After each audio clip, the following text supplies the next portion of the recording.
Do, do, do, do, do, do, do. And your son's graduation on Saturday. Yes. Exciting?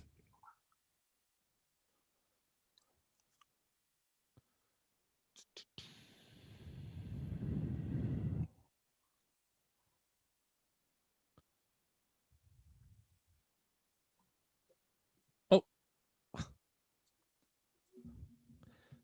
Jesse, apparently I'm live right now. These things happen. Okay, welcome to 1000 Ways to be a Champion for Children. My name is Alan Friesen, and what this show is about preventing and reducing adverse childhood experiences. It's about encouraging adult survivors of childhood trauma to seek care, to readdress the trauma they might have suffered as a little person, and to make sure that they can move on from that they can heal from that and move on. And then also to have some self-regulation, self-optimization type techniques that assist in recovery and assist in kind of being available for the people in your life. My guest tonight is Tracy Harvey. Tracy Harvey is an amazing therapist, an EMDR expert, a local community builder. What I've enjoyed most recently from Tracy's volunteer efforts is the training she provides for big brothers and big sisters. It was amazing. So she had 2 sessions she did for people who are big brothers and big sisters, and it was excellent. Tracy, thank you so much for joining us. I appreciate that. Well, thank you for having me. Excellent. Did you and I recently, there's the word, you and I recently had a conversation about EMDR, and I shared with you in Australia, they are just like crazy about EMDR, and basically their argument is the World Health Organization only recognizes 2 modalities of treatment for people with post-traumatic PTSD, and EMDR being one. So they're very much promoting it, getting a whole bunch more therapists able to deliver that therapy. What's your thoughts on that strategy? Well, EMDR has actually been around for quite a few years, and it's recently got a lot of notoriety because Prince Harry had talked about receiving EMDR as part of his own treatment from his own past, right? So he talked a lot about how it was helpful for him, but really and honestly, it is one of the most effective strategies in dealing with trauma. Yes. And you know what? Mm-hmm. This is a true confession time here, I guess. I'm not a trauma survivor, but everybody's had things in their life that kind of limit their perception of themselves or their ability to live their best life. And I did the EMDR with Tracy, and it was very valuable. I think it's kind of like a brain hack, right? It's kind of like, address this. Okay, this is a concern. How do we make that less significant? How do we kind of reduce the impact from whatever this event was? And I thought it was extremely valuable and pretty quick and effective type of tool as well. Hey? Yeah, it can be extremely effective. However, it's important to know that if people have really long histories of trauma and what would be considered more developmental trauma, it's not necessarily the best approach, right? Because sometimes it just opens up way too much for people. So you really need to have someone who understands trauma in working with you. Makes sense. And it's kind of more so than from what you're saying, it's kind of if it's really best suited to a specific incident, as in PTSD type situations where somebody's experienced this one event that is a challenge, right? So would you agree? Absolutely. But some people also can use it for various anxiety as well. So it really depends. Yeah, but it's very useful. Yes, exactly. Mm-hmm. The other one that they said was a tool that the World Health Organization recommended was trauma-informed cognitive behavioral therapy, I believe. So those were kind of the 2 things. And would the other, the cognitive, the trauma-informed cognitive behavior therapy, is that more suited to some like more entrenched type of or developmental type challenges that way? Actually, no. I would not use trauma-informed cognitive behavioral therapy with those that have had developmental trauma. So essentially, when we're talking about developmental trauma, when you talked about ACEs, we're talking about people who've grown up with lots of ACEs that have gone on these negative or traumatic experiences for a long period of their life, right? So the proposed criteria that was proposed for DSM-5 and didn't make it in looked at trauma for going on for a minimum of a year. So in the child's development where it can really impact their brain. Right, right. Cool. I don't know if I've mentioned this to you before, but the things you told me when I was taking the training for the Big Brothers and Big Sisters that you provided, which was awesome. Thank you so much for doing that. One thing that I thought was really valuable that I've shared many times on this show is about the dissociative response, right? Where, like, for me, that's something that everybody should know, but especially the law enforcement, the court system, and people who have been who had experienced violence against them, that they're aware that this is something your body does in order to protect yourself from the pain you're going to experience. So my crude description of it is probably not anywhere near as good as what yours. Perhaps you can state that for us. What is a dissociative response? What does that do? So essentially, when we talk dissociation, everybody dissociates a little bit. Our brains cannot pay attention to everything all of the time. So it will kind of just shut off for a little bit. When, if you're in school and you're listening to the teacher go on about a really boring lecture, I tease my students when I teach all the time about this. I'm sure most of them dissociate at some point, right? You hear the teacher, it starts to go wah, wah, wah, wah, wah, and you're thinking about everything else you need to do in your day. So all the time, our brain pays attention, and then it steps back, and then it pays attention again. We go in and out of attention. Usually the non-attention periods are for very short periods of time because our brain just cannot absorb and pay attention to everything all of the time. Another example is when you're driving. My guess is there's a lot of people who've been on that drive. They drive every day and they're driving, and all of a sudden it's like, I don't remember driving those last 3 blocks, right? That's a bit of a dissociative state. However, if something out of the ordinary would happen, you would typically pay attention to that because it's out of the ordinary. For people who experience trauma, they're typically more likely to dissociate at a younger age. And part of the reason for that is because they cannot escape. So if there's abuse going on, if there's terror going on, if parents are fighting and family violence and witnessing violence is one of the things that has a significant impact on children, right? It's also one of the ACEs. So when a child is in a position where they're experiencing fear or terror, their brains will protect them by dissociating. It's kind of like a shutting down, right? So they don't feel present.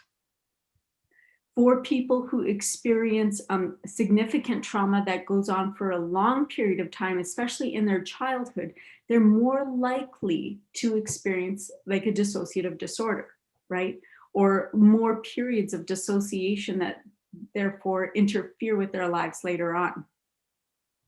Now, the problem is that, for example, if we talk about experiences, even with adults, if you have experiences of trauma and you're more likely to dissociate, your response, if somebody was doing something that they perhaps shouldn't, your response you might go into a dissociative response, which may include that freeze response, right? And it's a dissociative. You're not going to respond, right? Which might be interpreted by some people as compliance, and it's not. So yeah. So that's basically your body kind of does the calculation, say, this is going to happen. So I'm going to do this. I'm going to flood you with these endogenous opioids to take away the pain that you're going to experience because you're not getting, there's no way for escape here, basically, kind of. yeah. Yeah. And so for, I think, especially people who've been victimized like that and might hold shame or blame, because they think they didn't scream out or fight or those kind of things. That was their body just doing the best they could to kind of protect them in that very severe circumstance. Absolutely. Yeah. Yeah. Cool. Well, no, it's like bad it happens, but it's good that your body's trying to protect you. And it's good to know that that's not anything that is a reason for you to have blame or shame about, because that was a normal response your body's doing for something that should have been happening to you at all, right? That violence should have been never occurring to you. So that I understand. And the other thing that I really like to talk about as well is that kiddos who experience ACEs, trauma as a child, they will often accept or believe that they are at fault for it, right? That they're the reason why they're getting hurt. Is that a fair statement? Well, if you look at, and it depends on the age of the child, but if we look at child development, if you look at little kids, the world typically revolves around them. If you've been around these little kids, they're so much fun because you get to play peekaboo with them and they get intense joy. You get to watch this joy and delight with them because you're gone and suddenly you're there again. And when you're gone, you're not in their world. And then you appear out of nowhere, right? So they experience this intense joy. And lots of kids believe that the sun, because this is brain development, right? Everything in the world happens around them. They're not yet developed enough where they can have perspectives of things beyond them, beyond their family, beyond their community. That's not where their brain development is. So the sun rises and sets on kids, right? The sun rises and sets because of them in their right. When they open their eyes, the sun rises. Until they open their eyes, the sun doesn't rise, kind of a thing. And the world stops. Yeah. Right? Nothing goes on in the world, right? The world completely stops. So if the world revolves around them because of them, right? If they often think if I cease to exist, the world would simply cease to exist. There wouldn't be a world. So if you look at that perspective with kids, and if we even look at some of the violence that can happen around kids, whether it be to them or their witness to it, right? If their world revolves around them, then everything happens because of them. And lots of times kids will believe that these bad things happen in their world because of them. And I had volunteered with victim services for 10 years, long time ago. And I can't tell you how many times I went to respond to a family violence situation where the parents would say, my kids were sleeping, they never heard anything. And then as a trauma therapist, that people are telling me, as a kid, I hid under the covers, terrified all of the time. Mm-hmm. So they know exactly what's going on, right? And this is why when there is violence happening in the home, when children are present, it's reportable to children's services because those children, there's a need for protection. Mm-hmm. Mm-hmm. That kind of brings me up to another thought. Gabor Mate has a thing right now, The Wisdom of Trauma. He just launched it yesterday. Did you get a chance to look at any of that yet? Anyways, it's like a big film and like speakers, and it's like a week-long type of an event. And when in some of the videos, I haven't watched the whole program yet because there's a lot of it to watch, but in some of the ones he talked about, he also was saying about your association and your authenticity as being two kind of competing interests, right? That your tie to your parents, your caregivers, those adults in your life is really, really important, that tie. And if a child, let's say, displays anger, and then the parent or parents shut that down as that's not acceptable, well, then it's kind of where if I'm understanding it correctly, they're kind of compromising their authentic voice or their expression of the emotion that they're going to have. They stop that, shut that down in order to make sure that they maintain their attachment. I might have said a different word. Attachment is the word I was trying to say. Attachment and authenticity. Does that make sense? Am I explaining that in a way that's logical? Yep. And I think it's important to remember that when kids are really little, when we just allow them to be, they express emotion exactly how they feel it.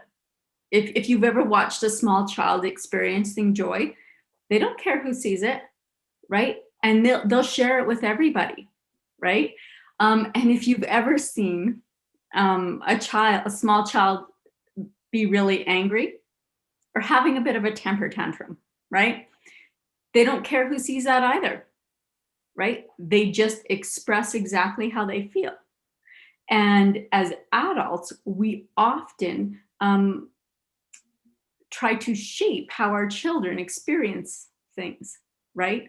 Whether it's, well, when you're angry, you don't hit, right? Or, you don't run out in the street, or you don't try to run away in the store, right? We teach them things, and then they learn things about emotions from us, whether it be that anger is not okay, right? Whether it be that you're not allowed to be sad, you're not allowed to feel hurt, or you're only allowed to express anger. So how we are as adults with our own emotion transfers to our kids. They pick up those cues and they know what's acceptable and what's not, right? And they're going to maintain the attachment with the parents. Mm-hmm. They're going to follow the parents' lead on that. It's not like they're going to be real different substantially from what they're being taught by their parents. Would that be a fair statement? Yeah. Well, absolutely, because kids without their parents are unlikely to survive. Right.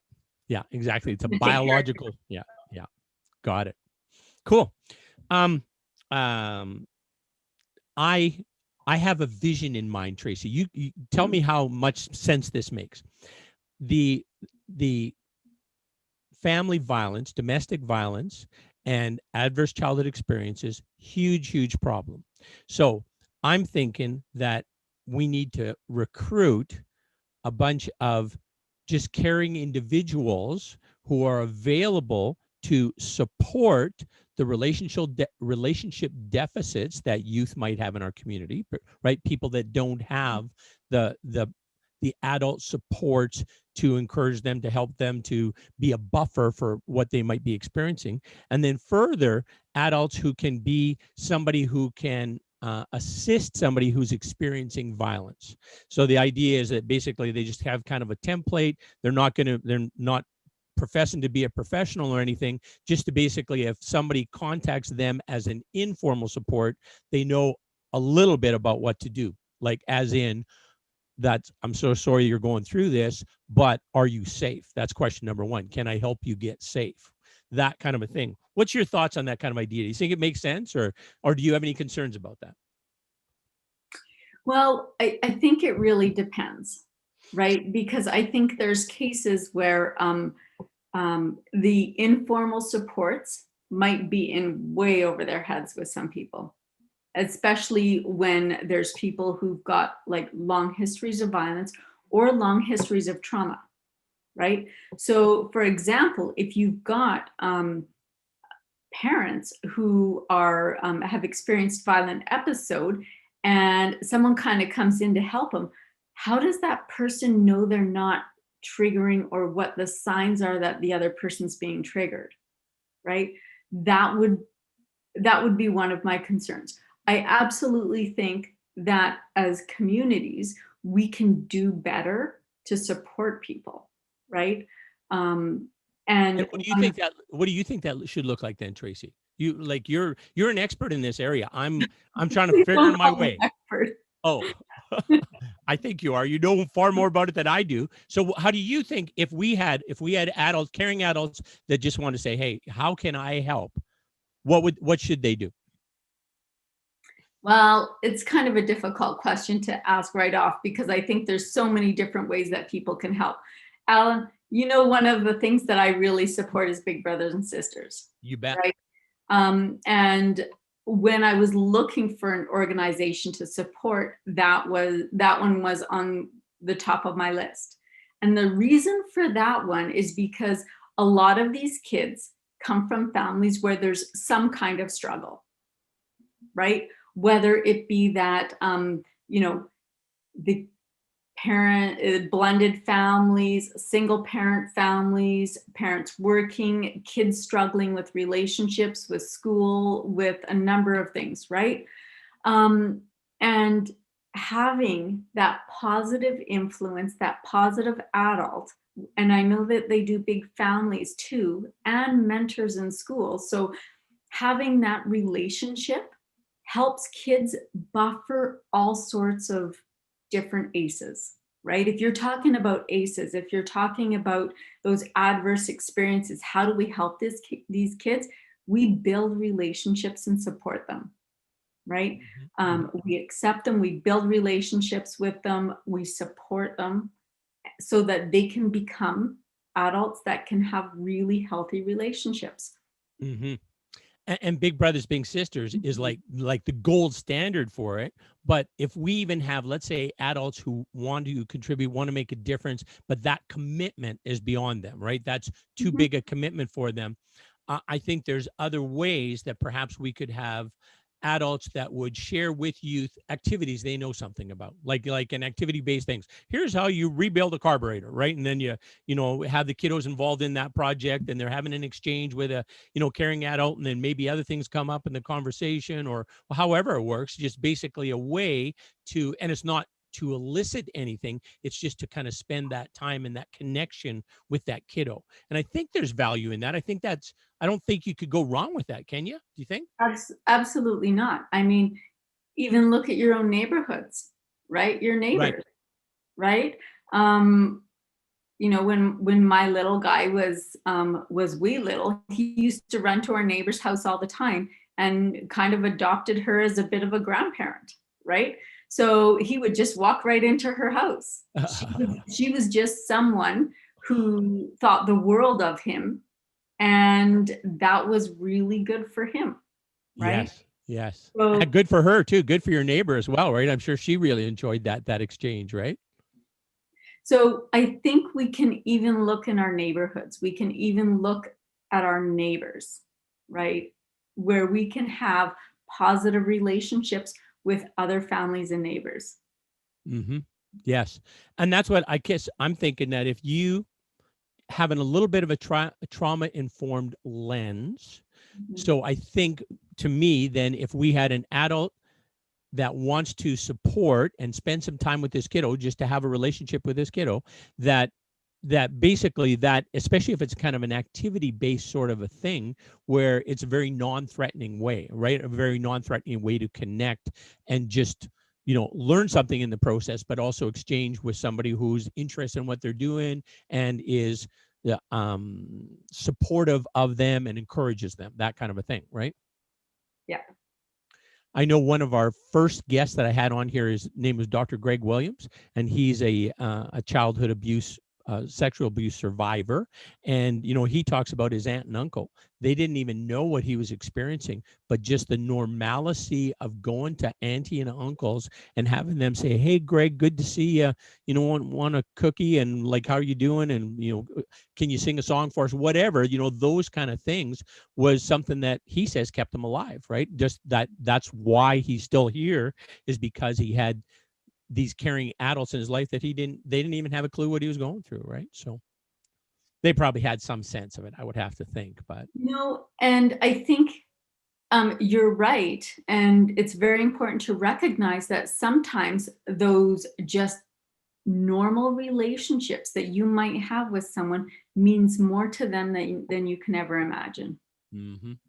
Even when you're talking about little people and playing peekaboo kind of a thing. Mhm. Like I do that with kids in the grocery store. People think I'm crazy, but I do that with kids in the grocery store, and it's I have fun doing it. The child has fun doing it. Like, I mean, and it's just whatever, that 20-30 second exchange, for that little bit, it was something of value for both of us, right? That we both enjoyed that interaction. So, And when you do that, you're teaching this child something about people in the world, right. right? And for yourself, you're teaching them something about men, adult men, that they're safe, they're not scary, right? That Mhm. there are good people. So, Mhm. and you can play and it doesn't feel scary and it's not bad. Yes, yes. You're very familiar, I'm sure, with the man box, right? And the whole thing about how young boys are, or what they're taught about how to be a man, those kind of things, right? There's two agencies that are really next gen men and call to men are the two things that I've been researching.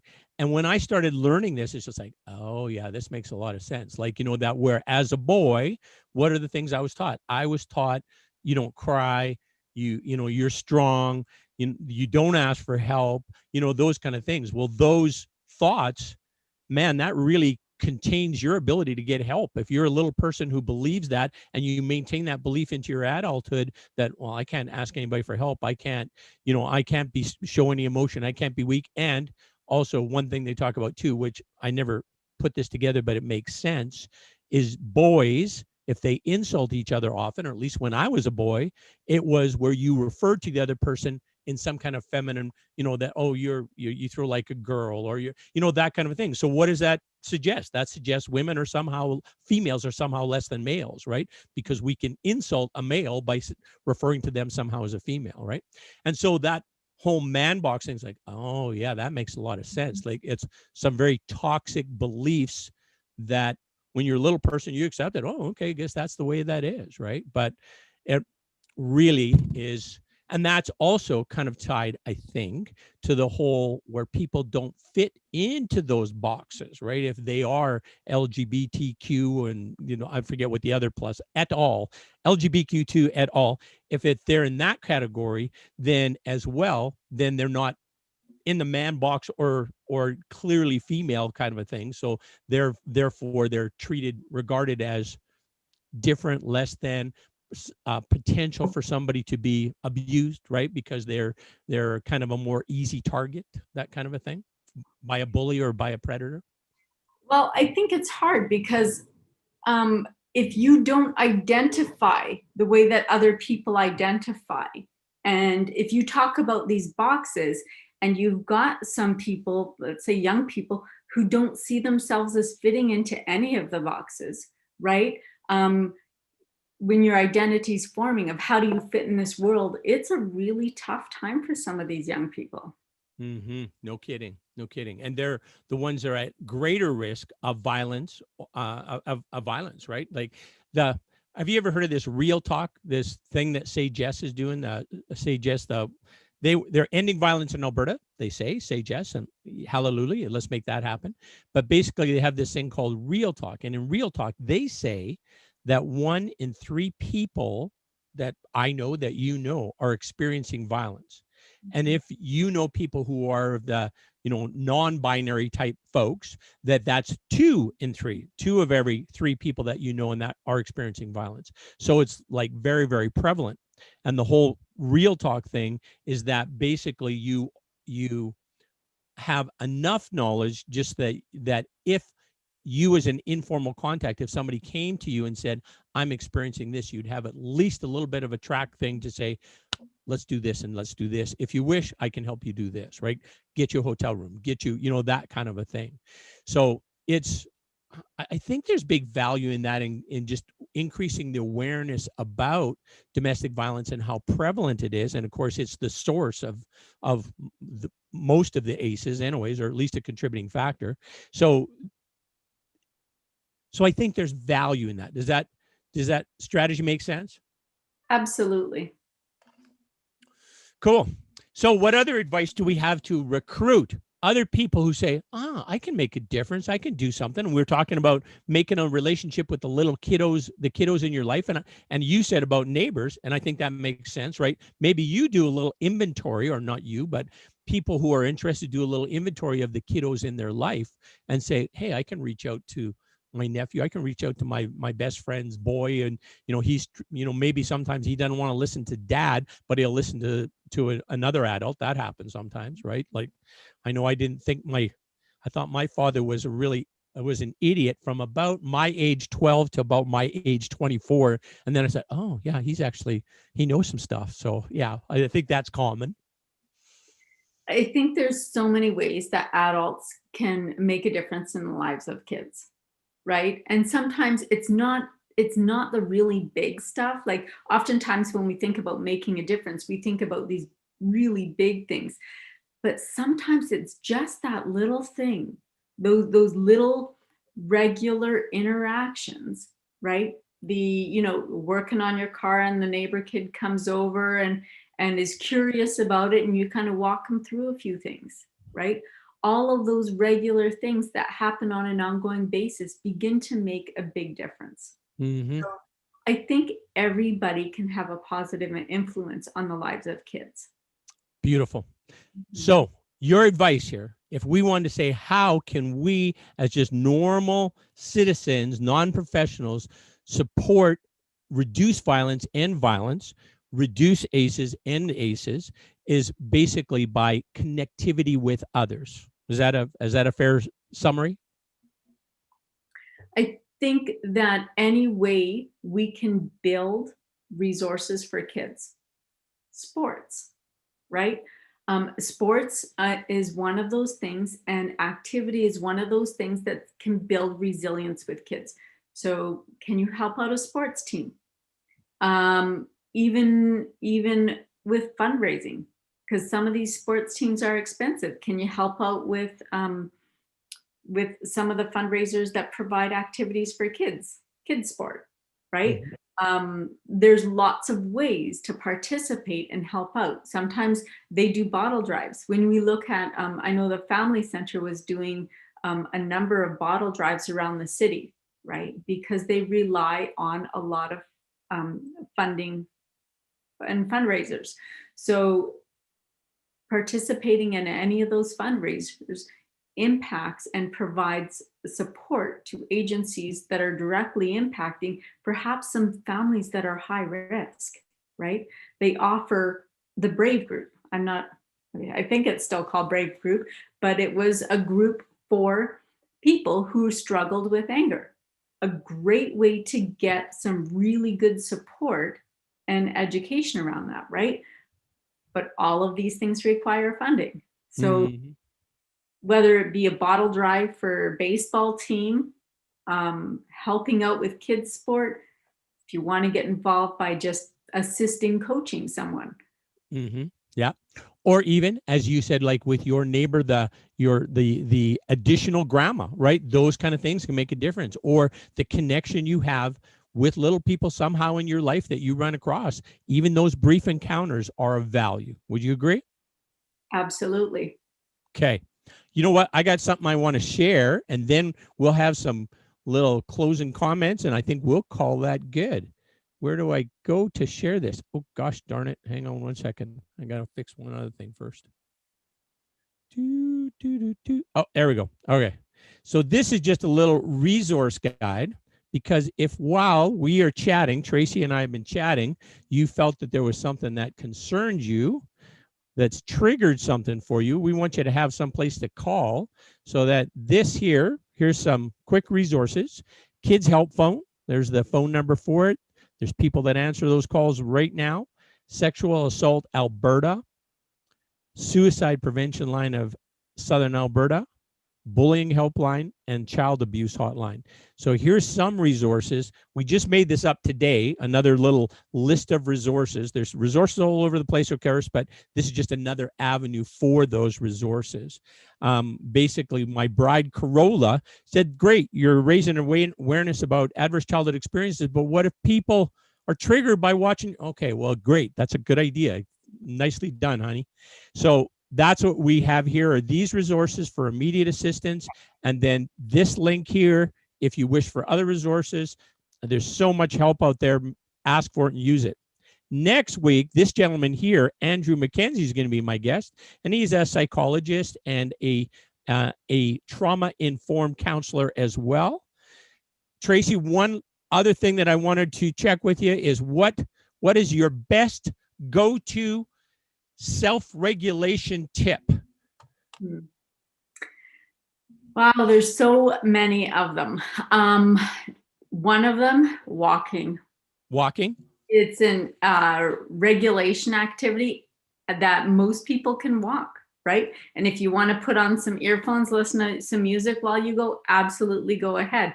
For those people who play instruments, and they will know exactly what I'm talking about. For people who play instruments and you play something that you're familiar with, a lot of people will talk about getting lost in it. And it's extraordinarily regulating. I do want to mention, if people are interested more in learning about how trauma in childhood impacts people, Dr. Perry and Dr. Bruce Perry and Oprah Winfrey wrote a book together, What Happened to You? Fantastic book. It's a conversational book. They talk a lot about how these things happen and what happens without too many of the stories. There's a few in there, but not too many. So it's a great resource for people who are just getting interested in this and want to learn a little bit more about it. And you and I are also both fans of The Boy Who Was Raised by a Dog, or As a Dog by Bruce Perry as well. That's an amazing book too, eh? Yes, he developed an approach called a neurosequential model of therapeutics. And what that means is understanding how all the trauma experiences impact brain development. So when we look at interventions, they are appropriate for what that person needs based on their experiences. So talk therapy, like CBT, is really, really effective. There's been a lot of research on it. But for people who've experienced significant and horrific trauma growing up, talk therapy doesn't work very well at all, right? You need to find different approaches. So it's a way of understanding trauma and how trauma impacts people. Yes. One other thing too, Tracy, what do you have any, as you know, our Indigenous brothers and sisters and their kiddos have a huge burden of ACEs, and also 6 kind of lost generations, or 6 generations taken from them, which obviously makes, you know, their ability to parent and learn how to parent and you know, been very much compromised. Do you have any thoughts in terms of, is there a specific way to help more with Indigenous individuals? I think we have to be careful that we are not trying to give direction or doing things to them. They've had so many, as you mentioned, so many experiences of, you know, people coming in and saying, you need to do this, you need to do that, right? They do have a lot of wisdom from within their own culture. And there are a lot of really skilled and knowledgeable people within the culture. So I think we have to, if we're going to think about any way to help, we need to consult with them. Yeah, I agree. Yeah. Yes, for sure. It's got to be something for them and by them. I'm looking at it as, with their traditional ways, the wisdom that was inherent in their traditional ways, that there could be some value that we can use even for non-Indigenous people, for everybody, kind of a thing. Because they had a pretty structured, if I understand it correctly, a pretty structured kind of rites of passage, and the child is developed to do this, and then there's kind of a process they went through to be a good citizen. And I think that was, you know, it sounds like that was kind of, according to Dr. Bruce Perry and Gabor Mate, is like, that was kind of the ideal. That was like the golden age of raising little people, was when they had all that support around them and that kind of that process to grow up to be good citizens in their tribe, right? Absolutely. Cool. Tracy, I thank you very much for your time. It's been a pleasure. People, Tracy actually provides services for if you are somebody who wants to improve your mental health, that needs some assistance with that. Tracy is an awesome practitioner, and so she's available, and she's very skilled in EMDR, which I think is like a tool that, when it fits, it's a really good solution. Wouldn't you agree? Yeah. So I'm going to put up that screen share again, just so we have those numbers on here. And then, Tracy, you and I will call her good for tonight, and people can reach out to you. What's your practice called again? So you can find my webpage, and I do put a few resources on there. It's traumatherapy.solutions. Traumatherapy.solutions. So there's resources there. There's some resources shown on your screen now. And then there's some other ones here at this alanfriesen.com/resources. So keep yourself well, and know that there is help available if you are somebody who's experiencing violence now, or if you've experienced violence in the past and you need to heal from that. That certainly is something you would certainly recommend, Tracy, wouldn't you? That if you know of a situation in your youth that was a challenge for you, you'd want to readdress that and try and kind of move on from that in a healthy way. Would that be a fair statement? Yeah, and lots of people have different reasons for wanting to change things, right? Even improving their relationships. So there's lots of reasons why we continue to improve ourselves as adults, even. Yes, exactly. All right. Thank you so much, Tracy. I appreciate you, and I appreciate all the things you do in our community, and keep yourself well. Thanks so much, Alan. All right. Thank you.